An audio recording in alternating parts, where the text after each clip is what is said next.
Let us begin with this stotra. Shantakaram Bhujagashayanam Padmanabham Suresham Vishwadharam Gagana Sadrisham Meghavarnam Shubhangam Lakshmikantam Kamalanayanam Yogibhi Dhyanagamyam Bande Vishnu Bhavabhayaharam Sarvalokaika Natham. This is a great God, all-pervading God. But I am using the word God. The moment you use the word God, that means it's a personalized personification of the Supreme Being. This is the very speciality of the Hinduism. God all-pervading, God within my room, inside the temple, and whatever way I think. Today morning I reached back from Cincinnati. They have a Hindu temple over there, and like all the Hindu temples, the big one has 100 acres of land they have purchased, and Cincinnati is an open place. Inside the temple, if you enter, I was counting actually how many gods are there. I could reach up to 20, and leaving other small gods and goddesses here and there. So it is 20, and all the 20, the beautiful dome with the golden color and all, center, two things are there. This side 10, this side 10, at the center is a Omkara. I don't know who actually planned it, but exactly what the Hindus they think, Omkara. And by the side of the Omkara, Lord Vishnu. So the Vishnu and the Omkara are the same. The Omkar is a symbol of those who are trying to reach to the truth through knowledge. And Vishnu is the God where the devotee is trying to reach to the same knowledge or same truth. So when we chant over here, Shantakaram, Akara means his form, is very calm and composed. Bhujagashayanam, lying down on a snake bed, like this Padmanabham, he is the king of all the gods, Suresham. Now here, today we will discuss a very interesting question. You know that all these days we are almost 1.5 years we are studying the Bhagavatam, that too, not the whole, all the slokas, only chosen from here and there. And this Bhagavata here we come when the King Parikshit, he was the grandson of the Arjuna. Just to remind you, most of you know, grandson of the Arjuna, he got a curse from a Brahmana boy that he is going to die within 7 days. To understanding that I am going to die for sure, so instead of going and fighting and taking care, what he did, that is very excellent. Immediately he gave the whole kingdom to his son Janmejaya, and he retired and made a small hut on the bank of a river, and he was getting ready for the death. He was not at all afraid of death. Now the lots of people, they assembled, all the rishis. Why? Because they knew before his birth, Krishna saved him, a miracle happened. Now he is going to die, but this is not the age for him to die. Maybe that Krishna again will come and do something miraculous. Hoping that all they came and they were waiting. And also one great sage came, his Sri Shuka. The Shukadeva came naturally, seeing that learned person, spiritually learned, realized soul. This king started asking questions, which we are studying all the time. He is asking a question and the Shuka is giving the reply. And as is the tradition of the Indian way of explaining, he is adding some stories and anecdotes and conversation. So it became very big. We are picking up those conversations, and here direct question we will study. What is that question? Can the Veda reveal Brahman? Now it is like uprooting the whole Hinduism. If someone says, is that Jesus was true, the historical, there's a call, then a higher criticism. Some group of people, they started criticizing, analyzing. So they told there was no Jesus.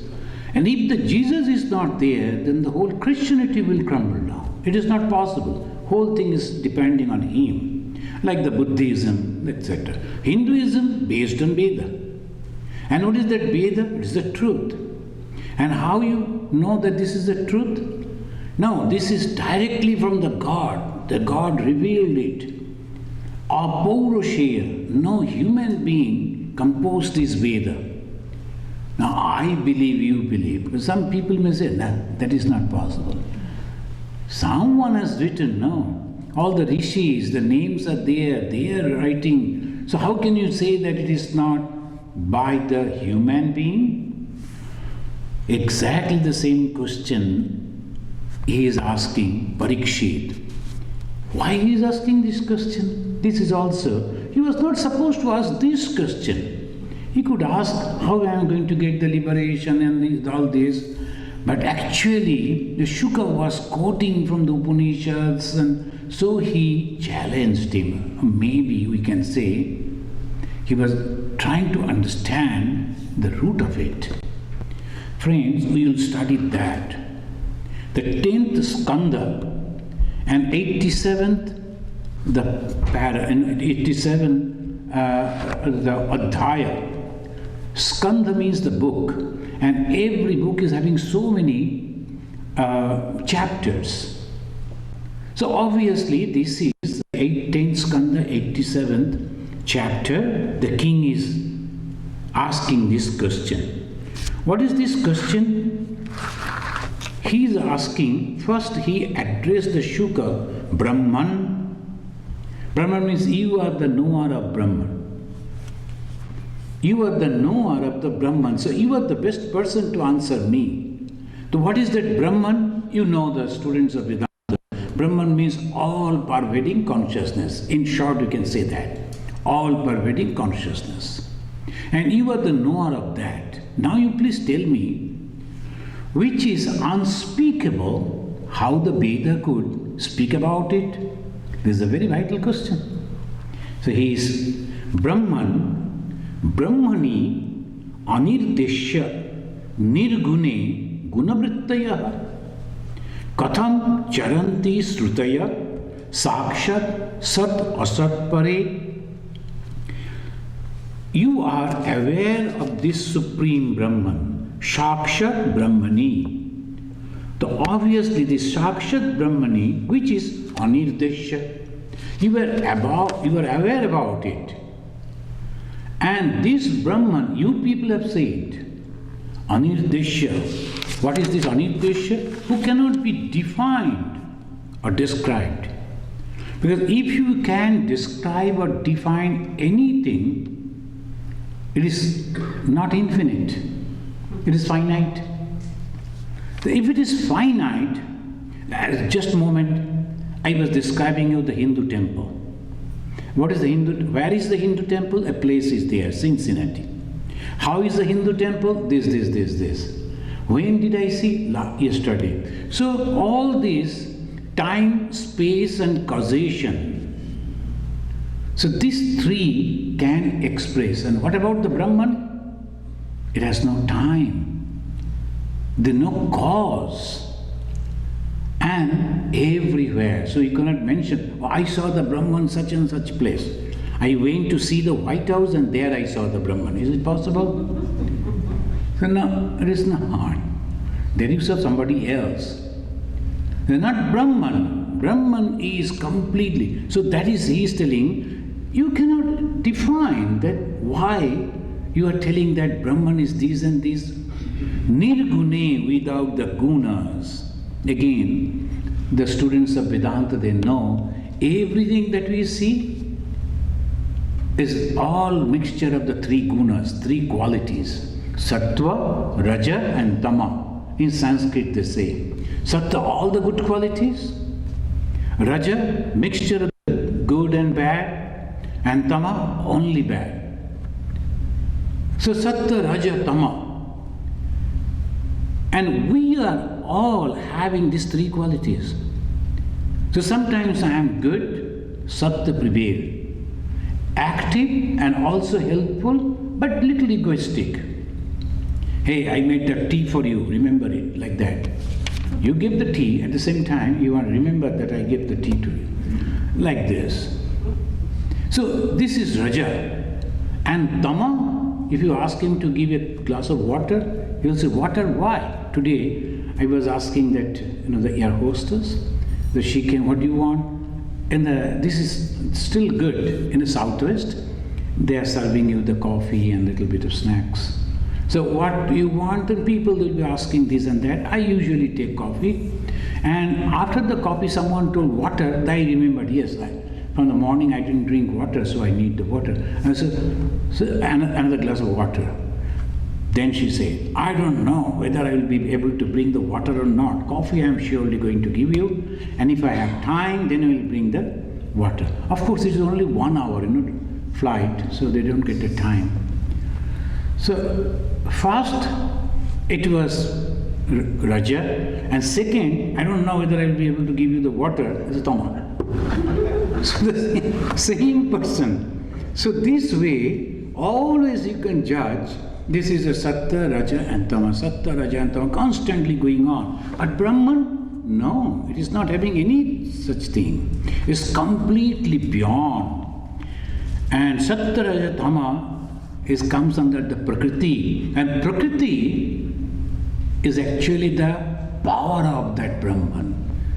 So I am controlling this, and that cannot control me. I am asking my people to do this and that, but they cannot ask me to do this. So this is called Prakriti. And Sat Asat Pare. In America, in India, usually the elderly people, they will be patting the back of the juniors, right? When they come, you pat the back of the... And here, if you do that, they will also pat your back. This is the problem. I wanted to give the blessings, but he also gave me the blessings. Now, Jasmin Desha Jadachara, this is the system of this country, it's okay. So I don't pat anyone, so that's okay from distance. So this is the way it goes. Habit. Here it says that Prakriti, the nature, is having these three qualities. But he is beyond that. How can you say that you can? Then it says, Sat Asat Pare. What is the Sat Asat? Beyond relation, cause and effect. Sat Asat Pare, the beyond the cause and effect. There must be a cause and the effect is there. So like this, it is beyond that. And it says, Gunavrittaya Srutaya. Now, who is describing about this? Gunavrittaya Srutaya.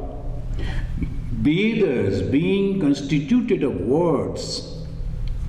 Vedas are nothing but the words. The Srutaya, Sruta means the thing that you have heard. So what you have heard? Those. From whom? From your Guru. And now you have noted it down. But anyway, it's only words. How that can express, reveal the Brahman is a very basic question. And this Hinduism, depending on the Veda, If the Veda is proved that it was composed by some people, then it is going to lose everything. So here we have to discuss. Parikshit is asking this question, why? Because he knew about the Brahman. Why? Because here he found, in the Upanishad it says, Abang manasa gocharam, or means negative, bang and manasa. Bang means the word, manasa means the mind, gocharam. It is beyond the limit of the word, that means the expression and the mind. Even the mind cannot conceive. Mind cannot take any idea about it. That is Brahman. So what is Brahman? All-pervading consciousness. Now someone told the Swamiji, we are drawing the Brahman. What is Brahman? So you can draw? Yes. So we are almost finishing that work. That will be very good, because see, 40 years we are reading only this. Now, if you can give me that drawing, in a minute I can see Brahman and I know what is Brahman. That will be over. And for the last 42 years I am trying to know about it. Because they don't have any conception. Mind cannot have the conception. So this is the problem. We have to remember these points. Our mind can conceive so many things. So many. This moment you close your eyes, if you look at the children's pictures and the children's movies, a peculiar form, or they are coming and talking, and what is all those? Imagination only. You can imagine any way. A huge elephant is having a dog's head. You can imagine. What is the problem? But here you cannot do that. So abang manasa gocharam. It is not the understanding even, and the expression through words, unthinkable. Again in another Upanishad it says, na, negative, tatra, there, bhag gacchati. Bhag means again in a very poetical way expressing the same idea. The word cannot express, no manaha, even the mind. Another Upanishad says, yato vacha nibartante aprapya manasa saha. I am quoting from 3 different Upanishads and 3 different lines speaking the same thing. What? You cannot express it through words. And you cannot even think in the mind. You know, sometimes some people, they exaggerate. And you have to understand, oh, you didn't eat that? Oh, such a wonderful thing. That pizza, you must go. This is such a wonderful. So, they will be talking in such a way, creating the desire, and you think, oh, if I can't eat that piece of pizza, so my life is a waste. I must go and purchase. After that, when you go, you say, why I listen to that? So this is the experience. Sometimes some people exaggerate, but you can have some idea. They can also express in a different way. Here, you cannot express any way. Then, how it has been expressed? Upanishad, it says in 2 different ways. One negative and a positive. What is the negative way? What is Brahman? It says, Angsha Rahita. Angsha means the part. This, not that is having the part. Our body is having so many different parts. I am one. But even me having so many different parts, Brahman is not like that. There's a big discussion on that. I am not entering into that. Kriyadi Rahita, without any action. It never breathes. It never thinks. It never blinks. No Kriya at all. So no action and no angsha, no part, no Kriya, no action.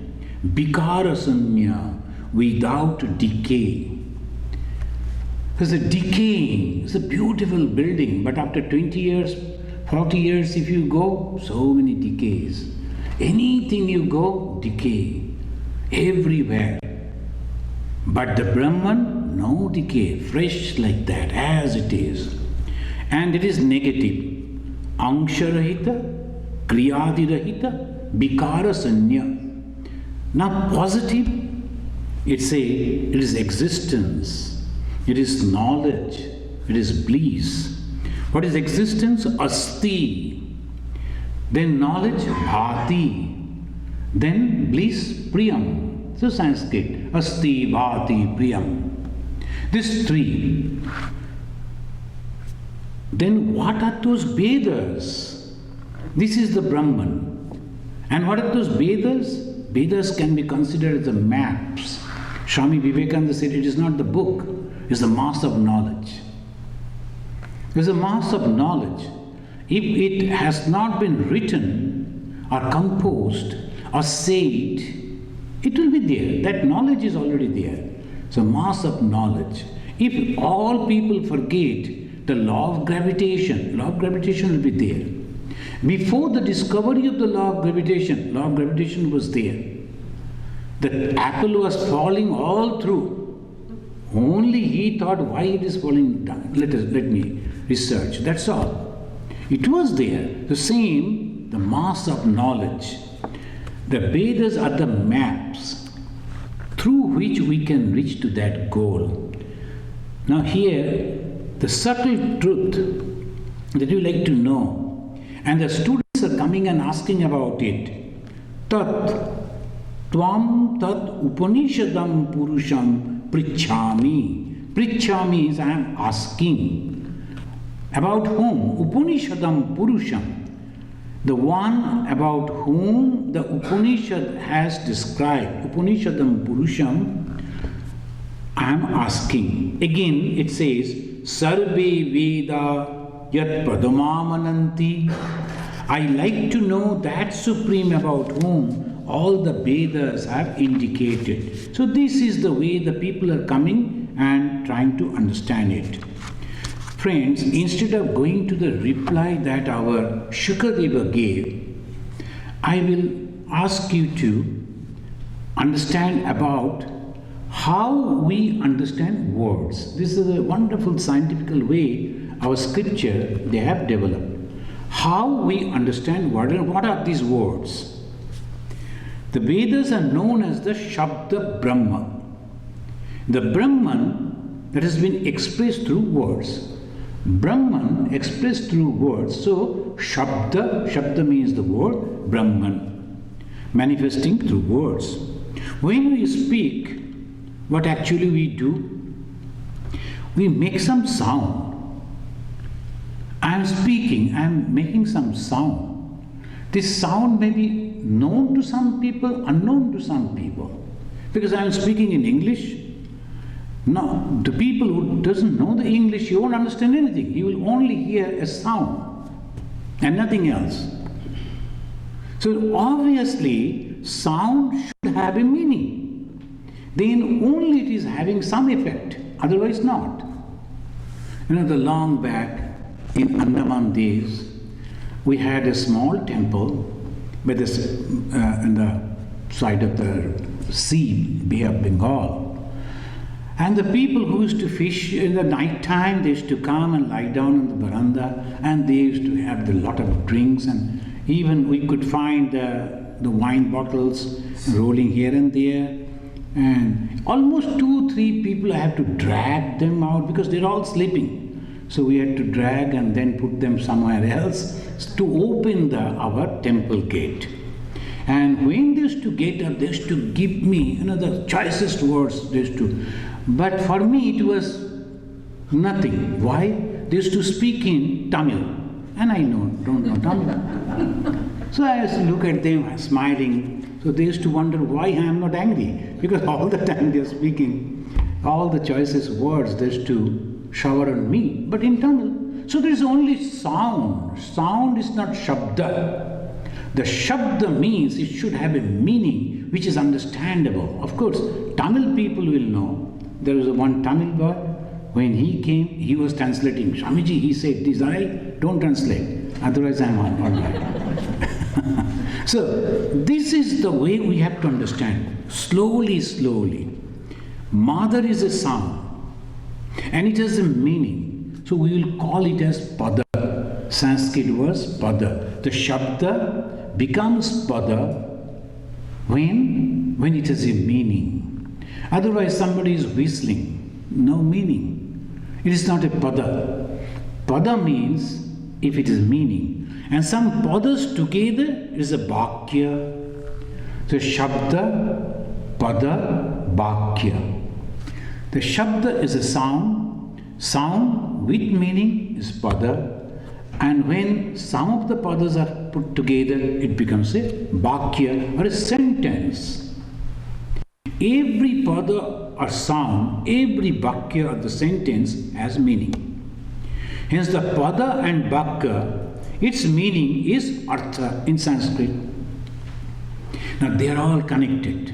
I'm sorry, I have to speak the Sanskrit, otherwise I won't be able to take you to the place where we will understand what is this. The Shabda or the Bhakya, it has an artha that's called Bhachya. Bhachya means the artha. Bhachya means the meaning. So what is Bhachya? Every sentence, every word is a Bhachya. The meaning. Swamiji. The meaning, someone who is a Swamiji. So that is called the Bhachya. So it goes in this way. The Shabda or the Bhakya, and then Artha, it means Bhachya. We drink water. It is a sentence. And it has a meaning too. And we know that what we are talking about. But if we say, we live on water, somebody asks someone, where do you live? Oh, you don't know. I am living on Chicago River. How people will understand Chicago River? You are living on water. So immediately we understand, not on water. He is on the shore of that river. So that means two different ways we are understanding. One is direct, another is apprehending meaning. The apprehension, we are understanding this. So most of the time I am living on the air. And when somebody says like that, how you will think? Most of the time I am living on the air. Maybe he is a pilot or air crew living in the air. So we know that this way he is not describing something which we do not understand. We understand it. How? Understanding the meaning in a different way. So that is called Lakshana.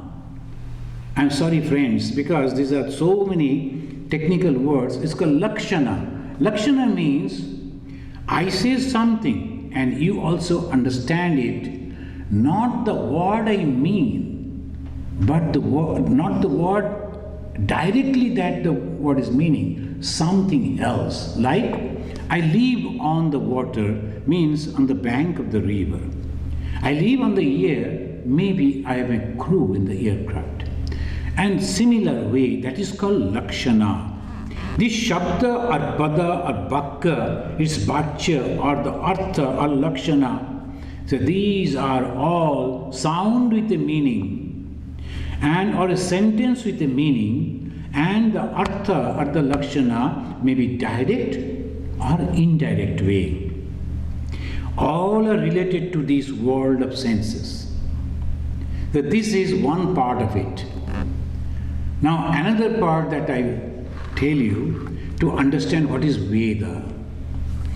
When we are talking in this world, different way we give the expression, and we understand that when you are talking. How? Because the artha may be direct, meaning may be direct, or I gaze that meaning and I understand it properly. Sometimes sign language. What is the sign language? Suppose you are thirsty. You show like this and like this. Immediately the people understand. So he wants to drink water. So they will understand that. There's this sign language. Also we can understand. This is all related to this worldly. But what about the Veda? When it is said Veda Shabda Brahma, Brahman in the word form is a completely different. Like Brahman, this Shabda also Akshaya, Vinasharahita, Anadi, Ananta. Look at it, the moment it will say, it is the Shabda, the sound, the word. This Veda means Akshaya, undecaying. With this two-letter word, Brahman, immediately undecaying, indestructible, without beginning and eternal. Immediately you understand in that way. The Brahman is expressed through sounds which develop in 4 stages. Friends, now you have to pay complete attention because we will be discussing about the very, very basic place where the sound takes the form. How it happens, 4 different stages. First stage, the Sanskrit word is para, P-A-R-A. The first stage is the para. Second stage is pashyanti. Third, madhyama, and fourth, vaikari. I will start from the end. Para, pashyanti, madhyama, vaikari. I will start from the below. What is that vaikari? This, what I am talking now. The sounds that is going out and carrying some meaning to you, that is called vaikari. But before that, it's called madhyama. This is just before the manifested form of the sound. You have to understand in this way. A sound I am creating. Before the creation of the sound, that was inside me, isn't it? Without that, you won't be able to talk. So when we learn a language, the first thing the teacher will ask, to develop as maximum possible the words or the sentences, otherwise you will be fumbling. So when you go and look at the pumpkin, you don't know what is this, so what is this, what is this? So you have to know the word. So before you are talking, you are actually forming that sentence and then you are speaking out. So that is called madhyama, that is the condition. And before the subtlest form of the word, at this stage, no difference between the sound and its meaning. There is no meaning, there is no sound, but there is a sentence. So this is very peculiar. We are reaching to the second or third. The third is the pashyanti. And pashyanti, beyond that, the beginning is the para, only vibration. And the para is the vibration. You are going to say something, before that a vibration starts. We are not aware of it. We are not at all aware of the vibration. Second, the pashyanti. It is a sentence, but without any meaning or words. But it is there, taking the shape. It's like a childbirth. Slowly, slowly taking the form. And then comes the madhyama. Bhag yoga bit, specially qualified, the yogis only can hear. That is the unreachable by ordinary people. And then comes the vaikari. When all this is over, a finished product is coming out, that is called vaikari. Vaikari is nothing but the words. Why we are talking about this? Because the Vedas are the sounds that was created. But before it came out to the reach of the people, some people, the yogis, they reached over there, understood it completely, then they expressed. And that's why it says, it has not been done, created by any human being. Or Paurusheya. Now I will take you to some of the explanations so that we can explain it in better way. One is Bhartruhari. Those who have studied the Sanskrit and the Vedanta, you know this name, very famous name, Bhartruhari. This Bhartruhari, he says, Vaikhari, the most external level of language. Madhyama, thinking level of the mind. Pashyanti, the finest level where there is no sphota. Another word is coming. Sphota, the distinction between the word and the meaning. Here, in this Pashyanti level, the sphota was accepted by the Greeks. The Greek philosophy, this is sphota.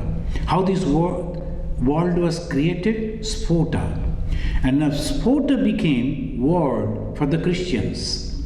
The Christians took it as a word. And you will find that famous sentence from the Bible, there was word. Word was with God. And word became God. This three level. There was word. Word was with God. That means two different existence. Word became God. We are also saying the first is the sphota, or the sound without meaning, and then it goes to another level deeper than all others. It's called para. This para means fully unmanifest level of language. Only a movement begins to create a word, a shabda.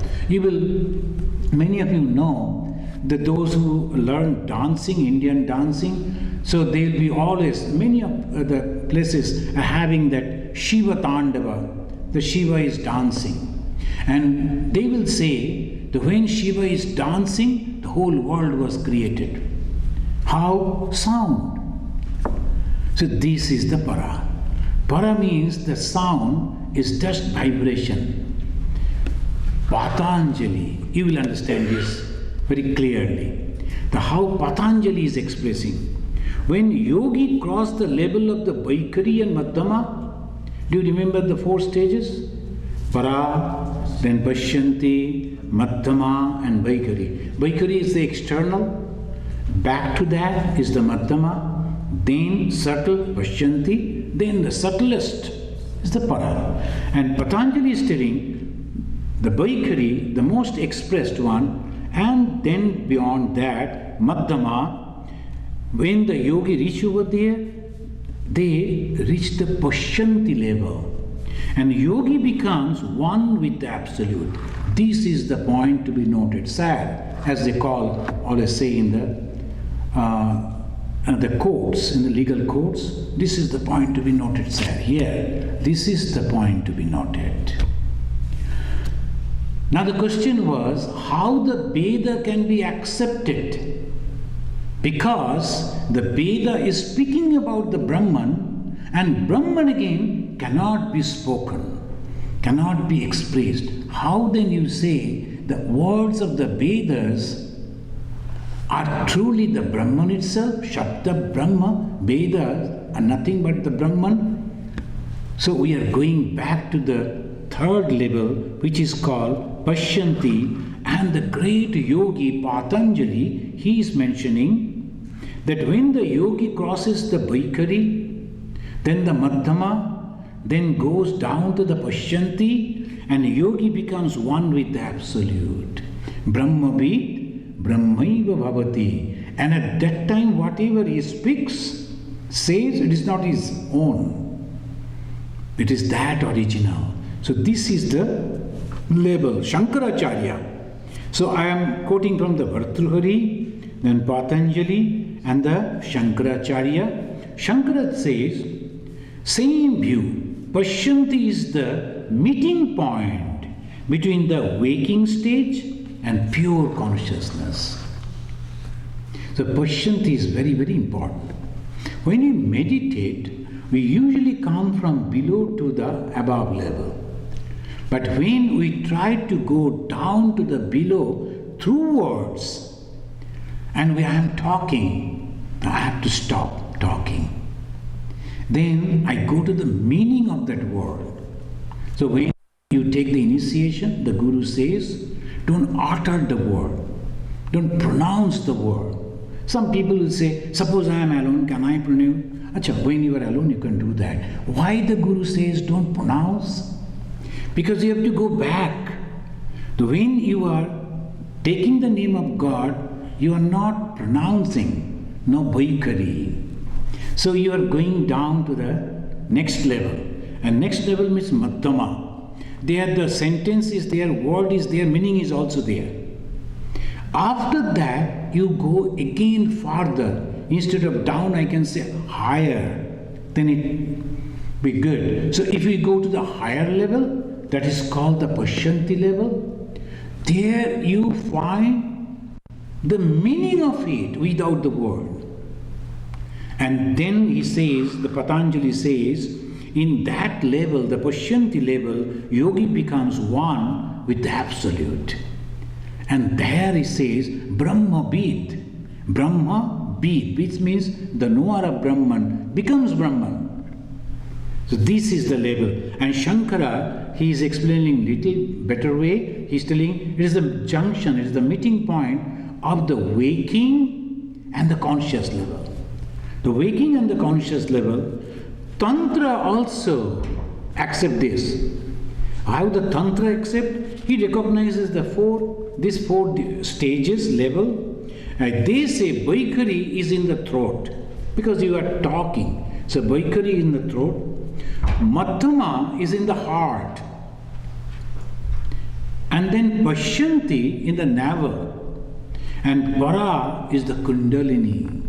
So I was going on telling down, down, down. Down means you go to the root, the Kundalini. And that is called Para. Anything that is happening. So they say it is a primal energy. What is that Para? It's a primal energy. The primal energy means the tremendous power not manifested yet. From there the power is rising up. So from there the yogi, when they meditate, they always try to bring up that power. But when you are going down to that Para level, that means the Kundalini level, you are transformed into that. So this is what they say, and that is why Veda is known as the Shabda of Paurusha, sound not created by any human being. Truth about the Brahman generated automatically from Brahman itself. Friends, unfortunately I have not seen that great monk. I could see, because I was there at that time, not as a monastic, but I used to visit as a devotee. The Swami was there. He used to live, those who have visited Belur Math, you know that just in front of the Swami Vivekananda's temple, there is a double-storied building. There on the ground floor, that Swami used to live. And he used to hear the Omkar all the time. And when he used to meditate, he used to hear that. Not only meditation, all the time. And some people, they went to talk to the Swami, and he was sitting quietly, and the sound is so beautiful. I mean, so charming. You don't like to listen to any other sound. You don't like to open your eyes also. So constantly going over there, and that is called the supreme joy. That Swami, then other people, they have gone. So he will open his eyes. Hey, do you hear that sound? So many other sounds are there. But what sound? Omkar? Swamiji, Omkar? Are you listening? What is there? Can't you listen? That is the condition. So that is the condition. Always it goes on giving. So that is called living in the company of the Brahman. The Brahmavid, Brahmaiva Bhavati. So that is the condition. So it says, slowly we are speaking to the Vaikari. When you speak, what actually we use, what are the parts? First is the tongue, second is the palate, third is the lip, then fourth is the teeth, then throat, then udana vayu, a force that is helping you to send out those words. This is Hinduism. Just going to the temple and having some marks and then offering the banana, I'm a Hindu, गर्भ से कहो हम हिंदू है अब बाकी सबको मारो. This is not Hinduism. The Hinduism is going to the root cause. And it is so subtle, It's going to the root cause. So even when I am speaking a word, that also they have analyzed. If this is not science, then what is science? This is the spirituality. And the moment we say meditation, even today someone was asking in the flight itself, Swamiji, can you please speak about some meditation? He is our ex-student, so I spoke. That's okay. But the meditation means, you know what? This. Going back without any sound, without any word, without any meaning, going to the root of the word. Here it says like this. So truth about the Brahman generated automatically, so it is Brahman itself. Hence Vedas are the revealers of the Brahman. The first vibration which is known is the Parabhak. Now let us summarize. Where from the word come? The vibration. What is that vibration? Is the Para. In the Para condition, there is no formed word or the meaning. But that vibration is creating, slowly that will take the word form. And that vibration is Om. When the Para, the vibration, it vibrates, it's called Om. And Hindus are so fond of Om. Everywhere they will make the Om. And recently someone has published an article in the newspaper that I do not know. In America, NASA, they went to I think that Mars, and in the Mars there was a sound and they discovered Om. NASA people can say, I don't know, but it was published. But does NASA know what is Om? The scientists? I don't know. Any sound is Om, but they always think that is why they say like that. Why the Omkara is so pure? Look, above our God, that is Omkara. And this is the Omkara that brings all people together. Why? It has no form actually. Without form, but with the profound meaning. What is that meaning? The Shabda, that is the word. And from that word everything comes. And it's the beginning of that Shabda. So the moment the Para start vibrating, that is the Om. This is called Nada. Nada means sound. And it is manifesting, and its object is accepted as Brahman. Hence the Vedas say Om iti Brahma. Om iti Brahma. What is Brahma? Om is the Brahman. Otherwise, how can we express? How can we make you understand? Om iti Brahma. Many Upanishads, like the Prasna, Katha, Mandukya, and also Gita, they accept the Omkara. And you know the Manu Maharaj, who is the lawgiver of the Hindus, he also said, Eka Aksharam Paramam Brahma. Eka Aksharam, only one letter, that is the supreme, and that is Omkara. And the Vishnu Sahasranama, these are all the Vedantim. And the Dvaitim, among the Hindus, they are followers of the Vishnu. And Vishnu Sahasranama, one name of the Vishnu is Om. Omkara, that's the Mahavishnu. Om is the single letter word, but when analyzed, we find three letters clubbed in it. A, O, and Ma. This Ma is not A, so like this. So the ma means when you close your lips and pronounce, that is the ma. So a, u, ma. So a and u, when comes together, it becomes o. So om. So a, u, ma, and it's called Chandra Bindu, the last one. It's Bindu. Om sounds from the Brahman, and from that, the first thing that start happening, before the sound is happening, and when the sound is there, the first thing, slowly, the production of the sound, Satta, then the Raja, then the Tama. First is those qualities are coming. And from that Satta, again, Rik, Yaju, Sama, Vedas. This Gunatraya, Satta, Tama, Gunatraya, from A, U, Ma is a later. Then comes the qualities, 3 qualities, Satta, Rajatama. Then comes mantra. What is the mantra? Rik, Yaju and Sama. And from there, Loka. Loka means the place. That is also 3. What is the Loka? Bhu, Bhuba and Swa. So 3 Loka. Bhu means this world. Swa means the heaven. And Bhuba in between. Heaven and the earth, the Swa. So Bhu, Bhuba, Swa.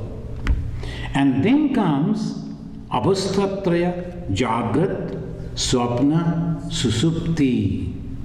One is waking stage, another is dream stage, another beyond these two. Beyond these two called Susupti, dreamless sleep. That's also the stage from where we come back and have the experience. So these are the Omkara. So friends, we came to know about, I will take another 3 or 4 minutes. I am explaining, taking the help of the Bhartrihari, Shankaracharya and all. But the Shukadeva, he never cared to explain it. Because there was no time for him.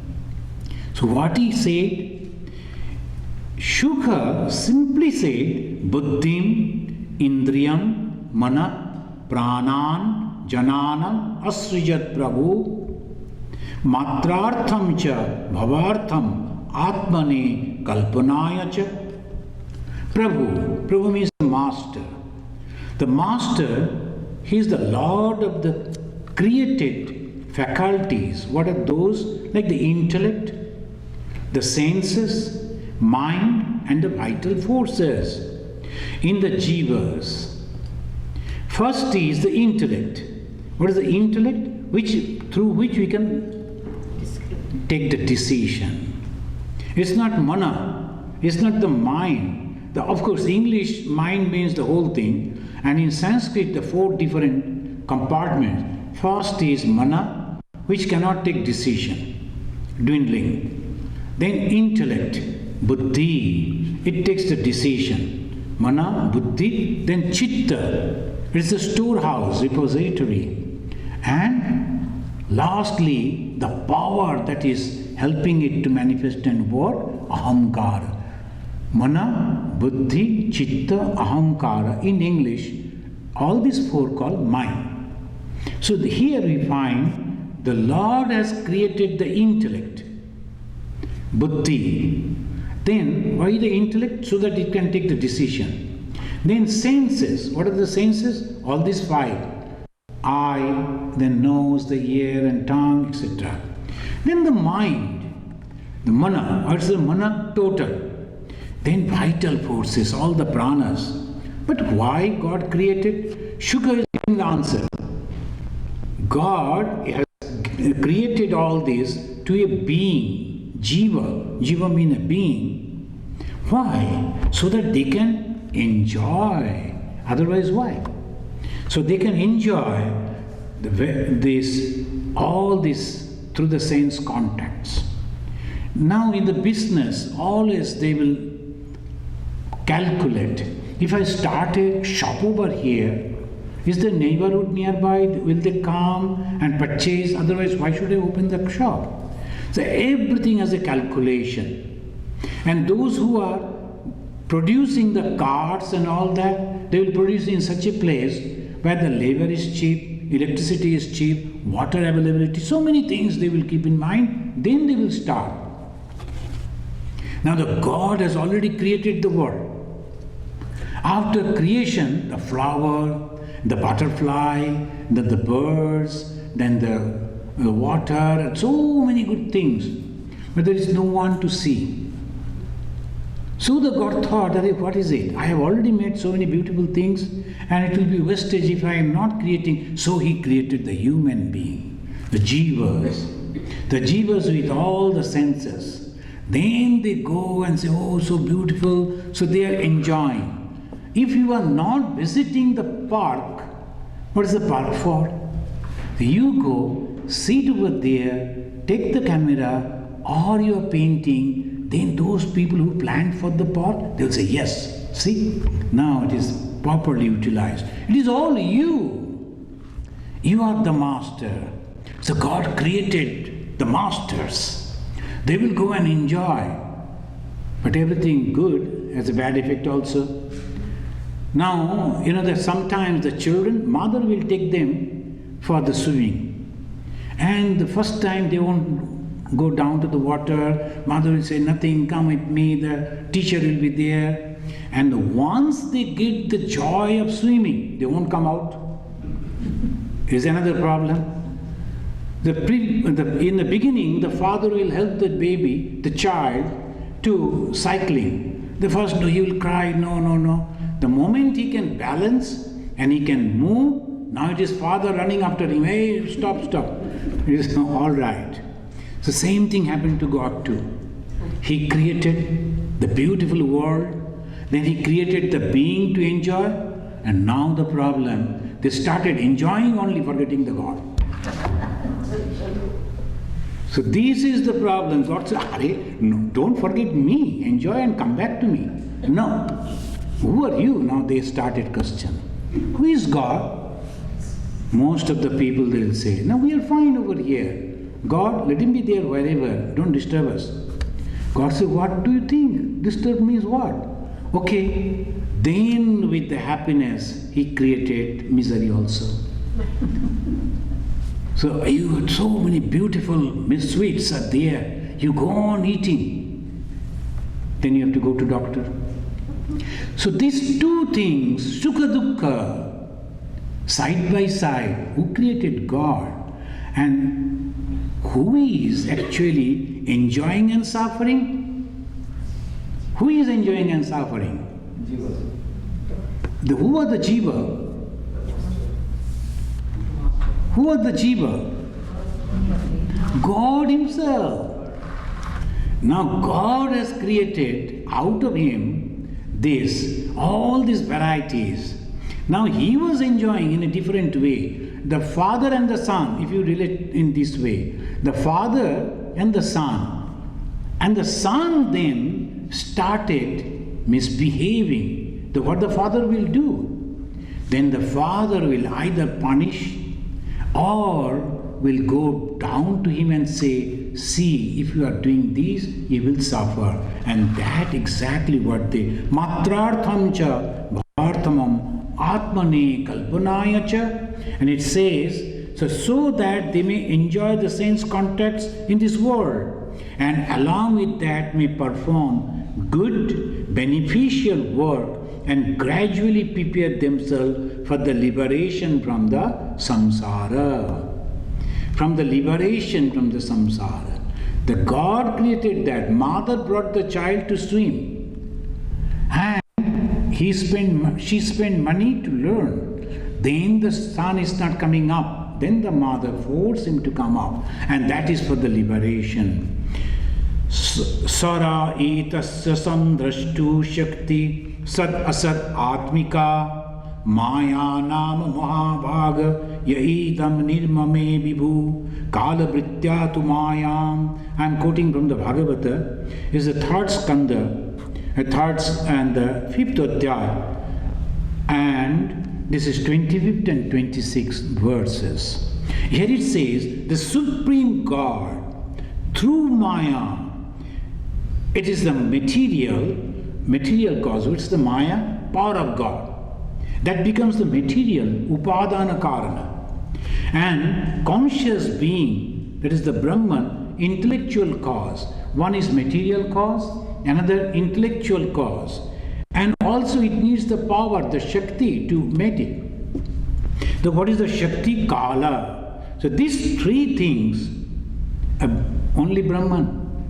The Brahman is the Shakti, Brahman is the material, Brahman is the intellectual cause, and Brahman created this whole universe. And Brahman suffer, Brahman come down to help, and Brahman gives the punishment, and Brahman also gives shows the mercy and all that. That's why Bhagavan Sri Ramakrishna, when the people were asking, sir, why all this? Sri Ramakrishna in his Bengali said, a shop tie Leela. Leela means the divine play. Friends, we are reading a devotional book. So, though we are analyzing through the point of view of the Vedanta, but this is also true. Unless and until I am God myself, I won't be able to go back to God. It is not possible. If I am not having those qualities, the potentialities, I won't never be able to do that. From the milk only you can make the yogurt, not from the water. The water is not having those potentialities. And that is the reason they always said, since this human birth you have God, you can become God. Don't lose this opportunity. And when you become God, think of the joy, the mastery, and all the joy minus misery. So that is our point, that where we should go, we should try to go. Thank you, friends. And we must thank that king. What is the name of the king? Parikshit. This Parikshit, because he raised this question, we got all this answer. And I think we are now understanding in two different ways the word, that it goes and reaches with the meaning in this worldly way. And another, the sound, the shabda that goes down and brings out the spiritual level, spiritual meaning, and that is called Shabda Brahma. Thank you very much. Let us chant this mantra and we conclude.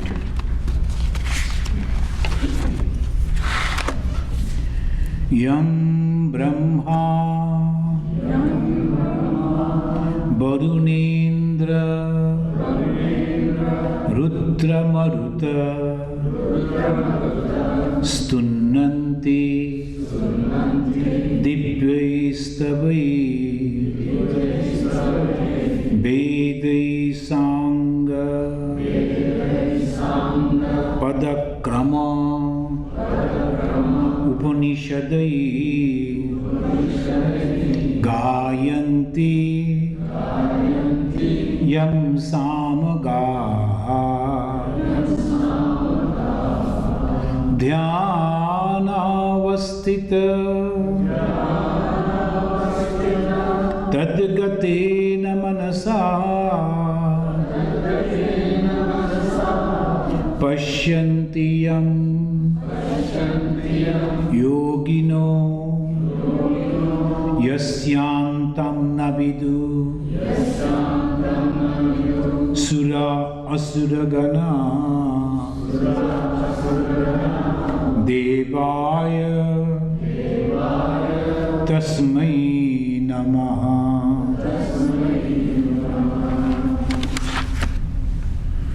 Om Shanti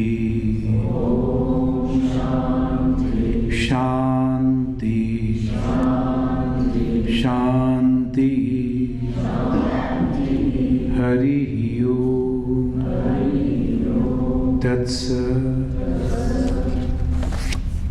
Friends, I have an announcement, and I am so happy to announce in the next Sunday, I think the first Sunday of the May, that is 5th, right? This next Sunday, the Swami Vivekananda, he is the head of the France Vedanta Society. He is coming here along with his two disciples. They are from French disciple. One name is Naren, another is Sarda. They have the French name, but they have taken these two names. And they are devoted to the Bhagavan Sri Ramakrishna Maharaj, and they sing in their own language, maybe in English too, but the beautiful, I have heard from many people, they truly mesmerized with their songs and in the devotion. They will come and they will perform the song, and also the Swami, through the music, he will teach the meditation. And I have asked to tell our devotees about the Vedanta movement in France. So he will also speak that. So please come on 5th, and we will have that program, the next Sunday program, in our basement. Because they will be singing, and they sing standing, etc. So I think that will be the good place people can see. So come in good number, and usually we will have the lunch too. So this Swami and his two, they will come, and the coming first Sunday of the month May. So please come. Thank you.